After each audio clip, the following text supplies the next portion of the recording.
In a world where budget smartphones are getting better and better, there are phones like the BlackBerry Evolve, which comes with a Snapdragon 450 at a price of Rs 25,000. Wow, that's insane. And it's not like only BlackBerry is doing this. We have a number of examples, and I'm going to talk about just that.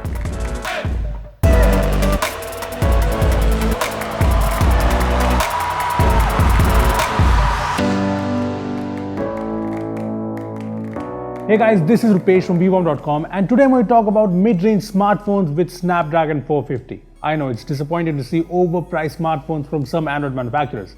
Anyway, before we get to the point, how about you hit the bell icon to get notified every time we post an awesome new video. Also, this video has been brought to you by Wix.com, which lets you create some stunning websites. I'll talk more about Wix at the end of this video, so stay tuned for that.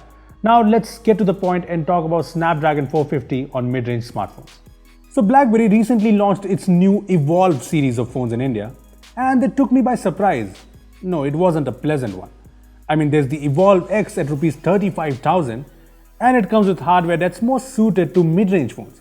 And there's the BlackBerry Evolve at Rs 25,000 with the Snapdragon 450, which does not make any sense no matter how hard you think about it. I mean, we all know that the Snapdragon 400 series of processors is designed for entry-level smartphones.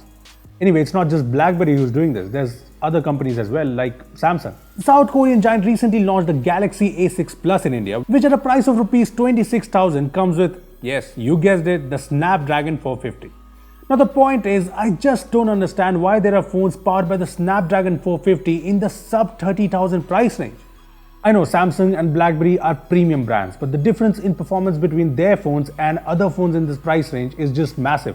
Let me just compare their phones with other phones in this price range. There's the Nokia 7 Plus with the Snapdragon 660 and the Nova 3i with the Kirin 710. Now let's take a look at their benchmark scores. See the difference here? It's huge. And these are proper mid-range phones. The fact is, today you can get phones with flagship performance at just a slightly higher price. Just look at the Zenfone 5Z. It has the Snapdragon 845 at a price that's just 4,000 higher. So going with Snapdragon 450 is just shocking, to be honest.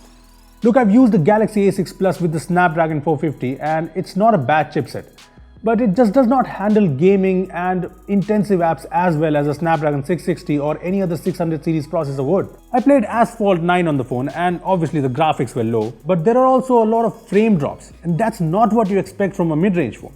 See, the Snapdragon 450 is a great processor for a phone like the Redmi 5 and other entry-level Android phones priced below the 10,000 mark. But it just does not cut it in mid-range phones.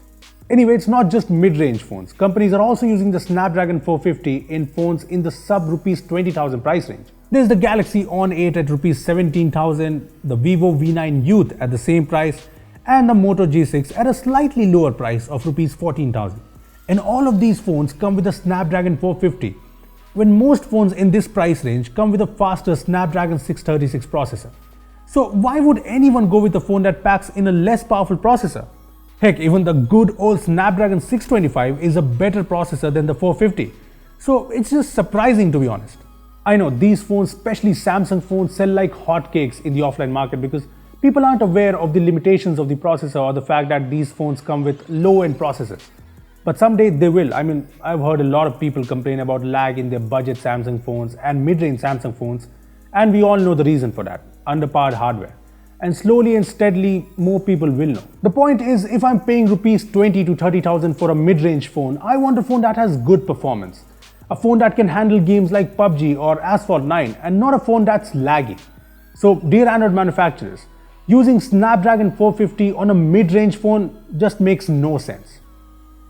What does make sense is using Wix.com to create some great websites. I mean, it does not matter if you're creating your first website or you're a professional website builder. Wix is for everyone.